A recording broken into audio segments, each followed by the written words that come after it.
Namaskaram sir. I'm Sai Smaranasana. I'm 12 years old in 7th grade and I've been learning Carnatic music for 5 years. Fantastic. Namaskaram, sir. My name is Kasya. I'm in 8th grade and I've been learning Sangeetam for 5 years. Good. Namaskaram sir, my name is Navneet Gopinath.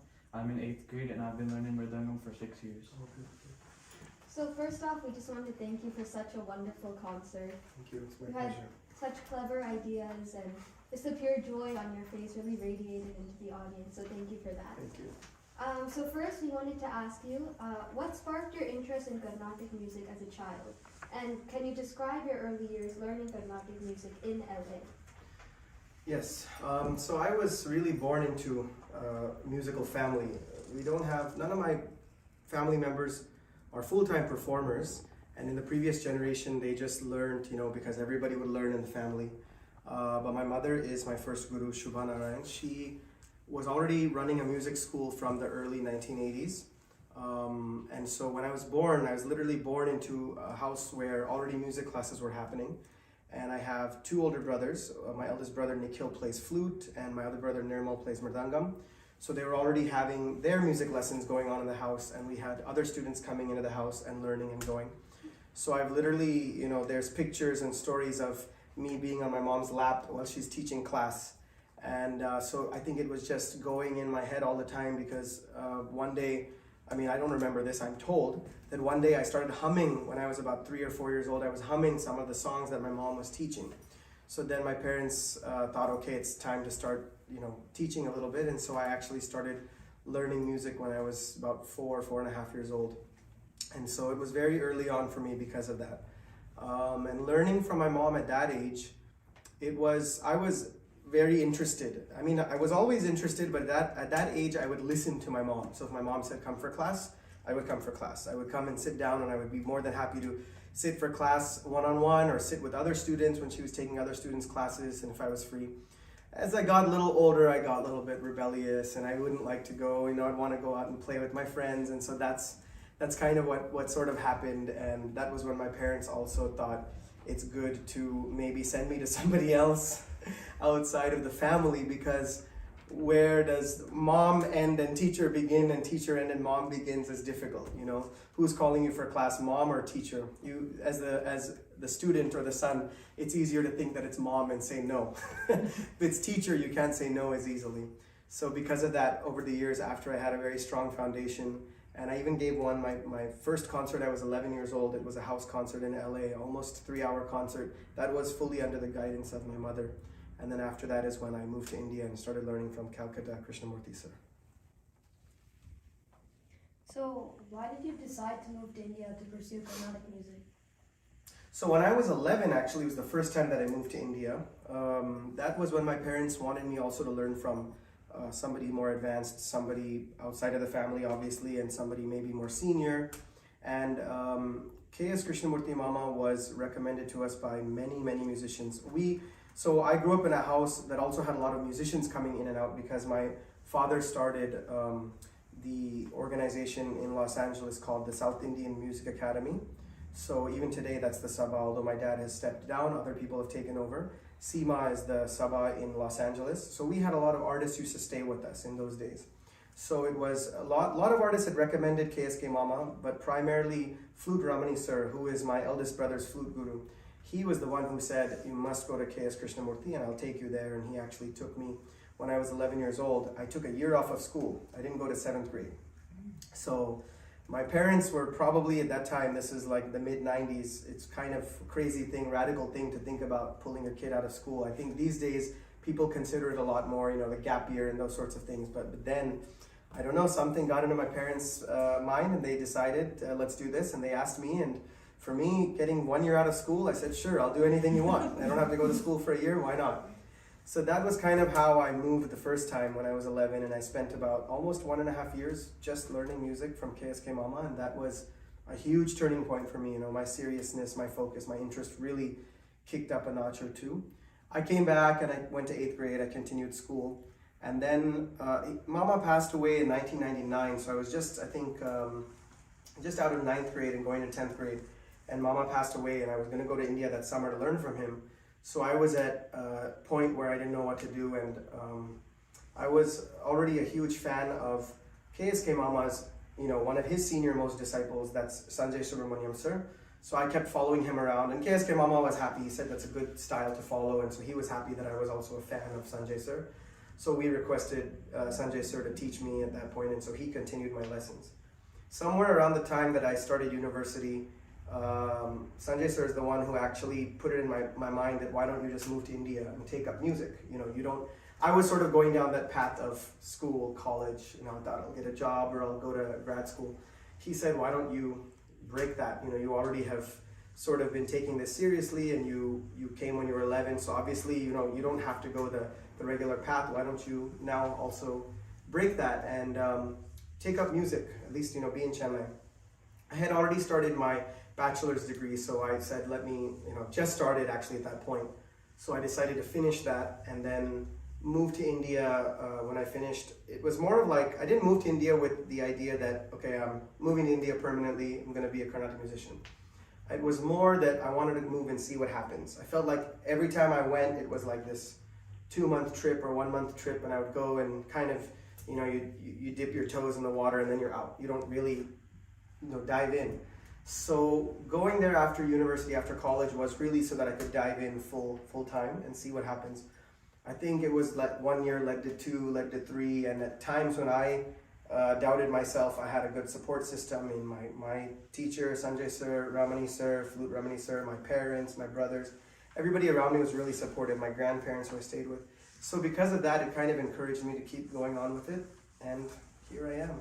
People ask me, when did you know or when did you decide to move? There was never a decision like that I made on any one day or time. It was kind of gradual over time that I just one day looked back and I was like, oh, okay, I live in Chennai now.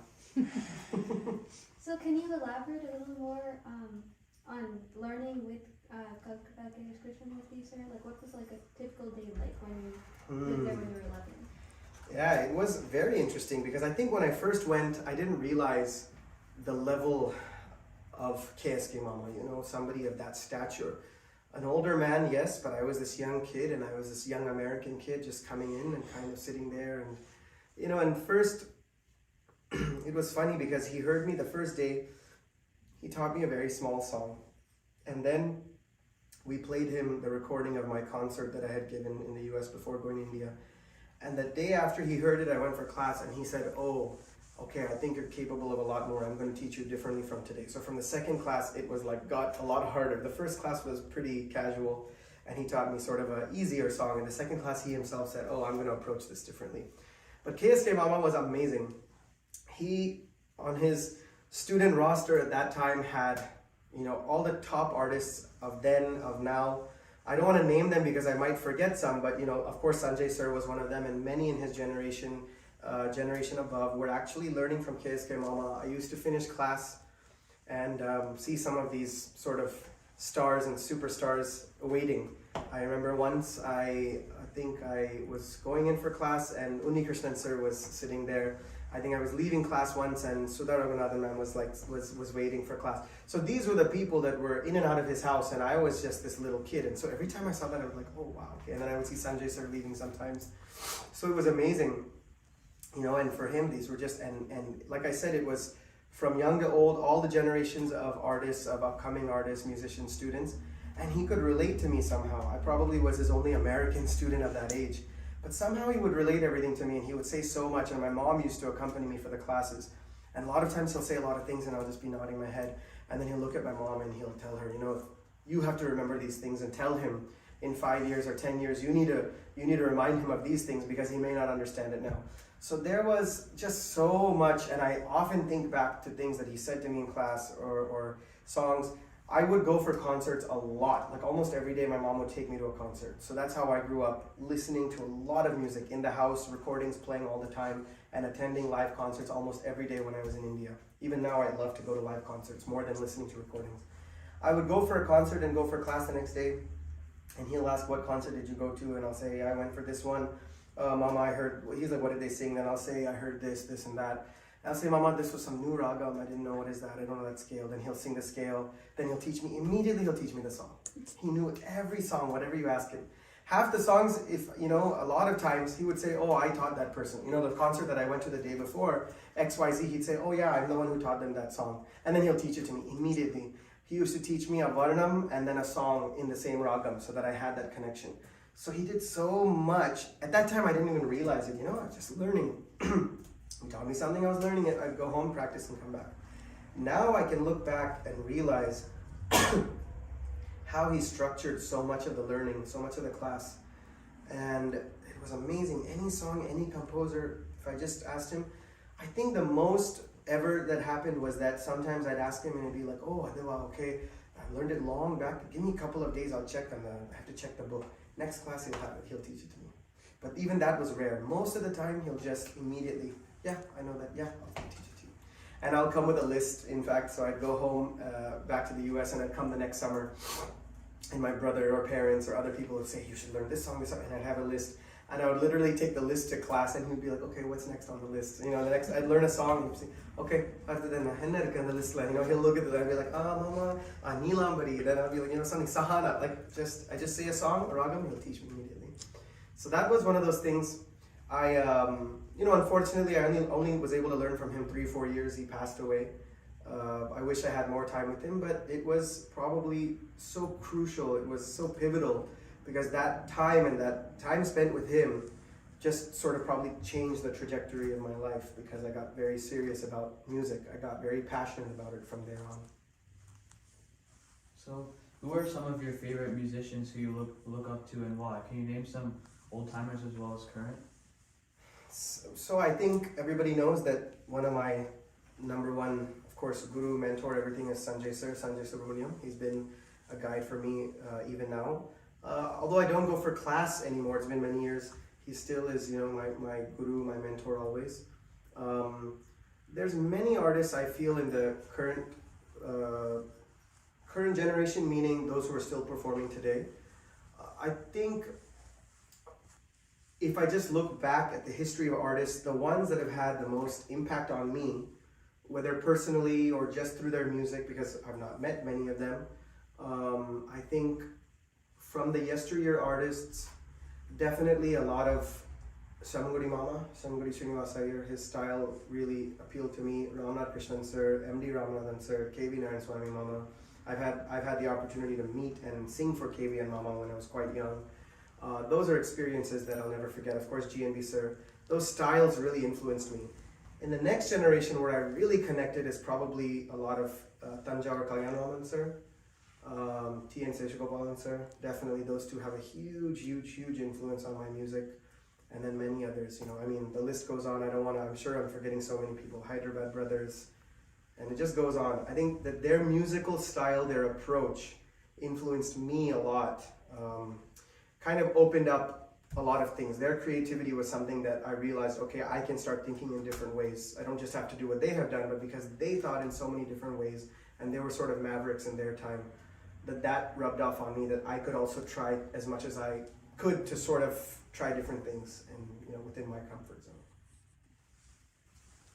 What is your advice to students of Carnatic music in the US in terms of practicing and listening?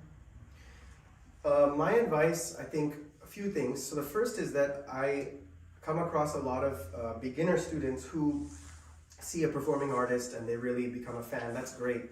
They want to immediately learn from them. A lot of times performing artists don't have the time to give consistent class, especially when a student is in the very early stages of their learning. So I always advise that, especially in the early stages, find a good teacher. I mean, it can be online. I know that that's very common these days. If there's somebody in your community where you live, that's even better, because nothing really beats in-person, face-to-face classes, okay? Online is something that now we've had to do just because people want to learn from different teachers around the world. So we have that. It's a fantastic technology that we have. But whenever a student is in the early stages, you know, Sapasa, Sadli Varse, all that, I highly recommend, always advise that they have a physical teacher that they can go to kind of keep that interest. Otherwise, online you'll lose that interest, and that's an early stage. It's difficult. Once you learn a little more, you can shift over to an online teacher. You can shift over to somebody a little more advanced, maybe a performing artist. But that always comes with its good and its bad. You know, a performing artist is always really busy. So you have to kind of see when you can get class. It's not as regular based on their schedule. So that's one thing I think, just as far as learning goes, especially early learning. Practice, I mean, I think that the thing is kids are getting bored with practice and repetition, and unfortunately that is so important, repetition. If anybody plays sports, you know that, like, if you play basketball players talk about, NBA players talk about how they just shot a free throw for like 3 hours because the muscle memory sets in. They just shoot a 3-pointer for like an hour, 2 hours. I mean, these are things that make a player a good player, or a good player a great player. So how it all applies. Repetition is key. I think a lot of kids are getting bored. Oh, I've just done Sadly Varsit, so I've done that Geetam, I've done that Varnam 100 times. But it's only if you do that 100 times or 1,000 times that you actually, it's like internalized, and when you go to the next thing, it'll be so much easier. And I know that sounds kind of boring. I'm aware I went through all of it, and I didn't enjoy all of that. You kind of just have to push through. It's tough. So you have to, like the teachers and the parents just have to keep pushing, keep fighting with your kids. I fought with my parents a lot, and you keep fighting and push through it because it'll be worth it. And listening is key. I also find that it's not as many of the kids today are listening as much, and I'm really glad that you are a group of young people who are not just listening, coming to concerts, but you're putting this together. That really shows that you're going like an extra level of interest, because that is so crucial. I feel that kids today need to listen a lot more live as well as recordings. So see, there's the good of the YouTube and Spotify and all of that, but don't substitute live concerts with that. That is just supplemental. So if you can visit India, please do attend live concerts, or when artists come to your cities, attend all the live concerts. Whether it's a local artist or an artist from India, wherever they're from. I used to go to a concert every day when I moved to India, and I would just go to my teacher's house right after, or I'd go the next morning, and he would just ask me. He didn't even say, did you go to a concert? He'd say, whose concert did you go to today? That was it. He knew that I went. And sometimes it was good, sometimes it was great, sometimes it was horrible.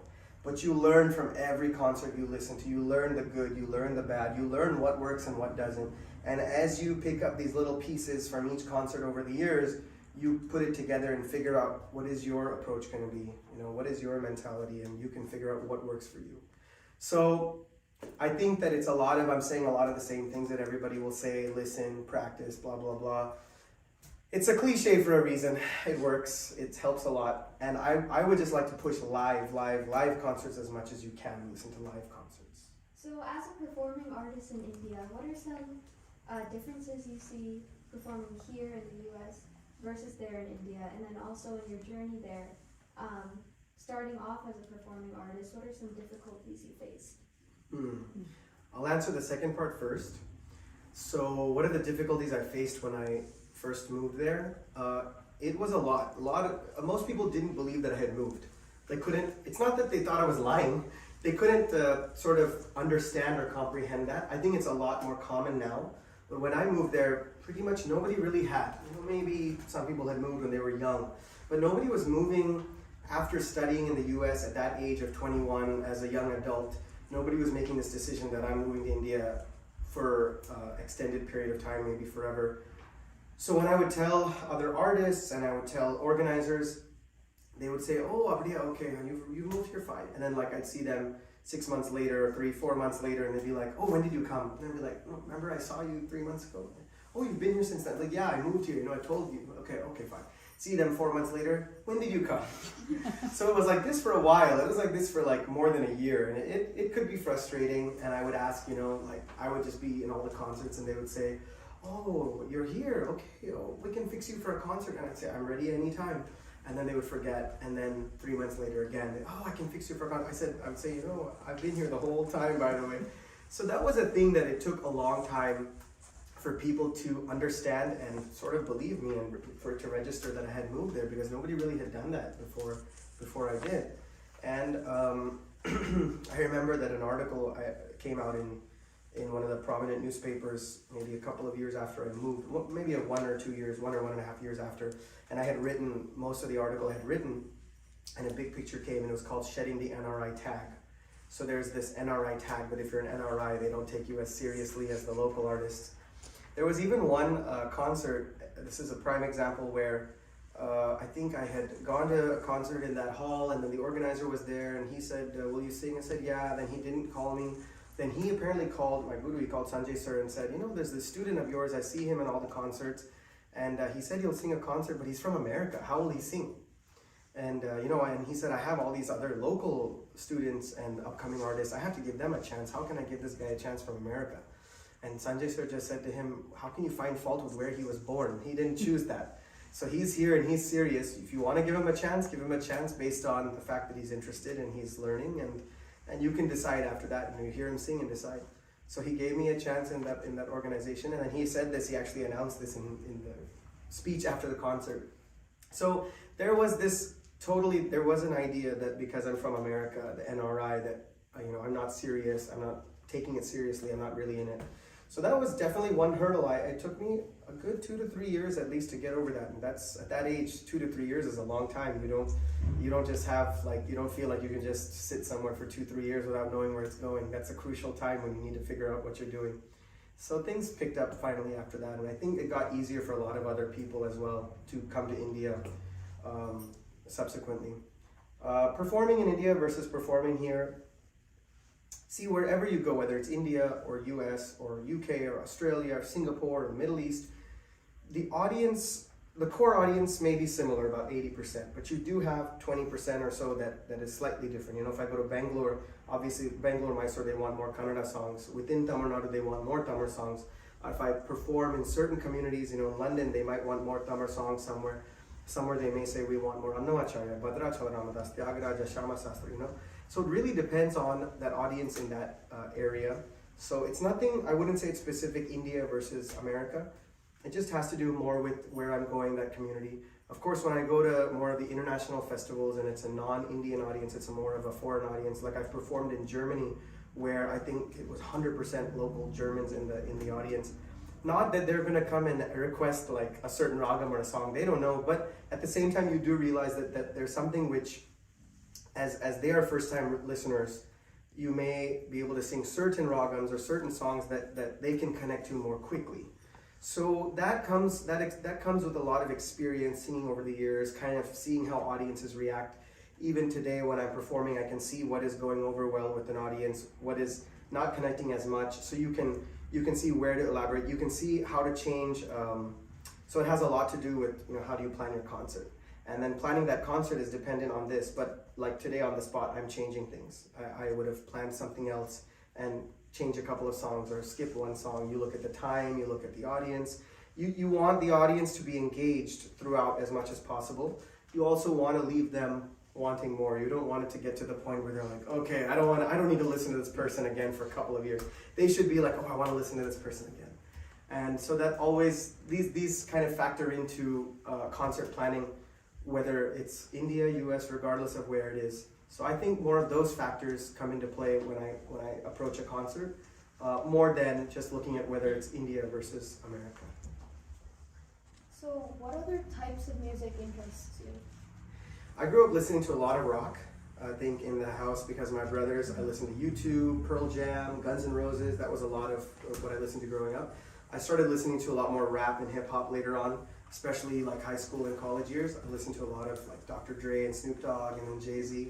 And now I try to keep up, but now it's mostly like the top 40 stuff. So like I listen to like Kendrick Lamar, a little bit of Drake, all those things. I'm not like going into deep cuts. I'm listening mostly to like radio music, top 40 stuff.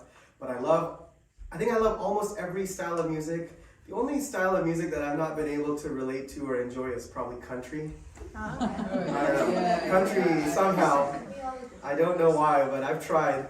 I don't mind a little bit of bluegrass. It's nice. Bluegrass is good. I like jazz, but just like pure country, not so much. But a lot of other genres. And I started listening to a little bit of Indian film music after I moved to India. I never listened to Indian film music when I was in America. But after I moved there, I started listening to a lot more of like, of course, A.R. Rahman and then Ilayaraja sir, and then now sometimes even like older recordings like M.S. Vishwanathan and the previous generation. So a little bit here and there of Indian film music, not too much, but yeah. Do you think any of that music has like influenced your singing now? Maybe. There's sometimes when I find a ragam in a film song and it's stuck in my brain and I'll sometimes sing it in a concert. I have actually sung, I don't know if I should say this on video, but I have actually sung when I have friends in the audience, and if the ragam applies, I've sung themes to like TV shows and movies, like English ones. I think one time in a concert I sang, I have a friend who's a really big Star Wars fan, and I think I sang something about like the Darth Vader's entry theme song in a concert. How does that go now? I'm trying. My mind is blanking.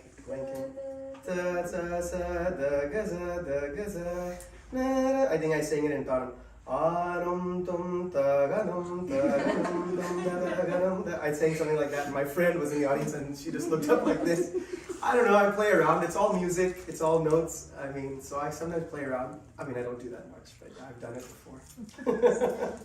I just like to have fun on stage. I think at the end of the day, I just love to have fun with my artists more than See anything. that in your performance today. Thank you. Well, once again, thank you for such an amazing concert. Thank you.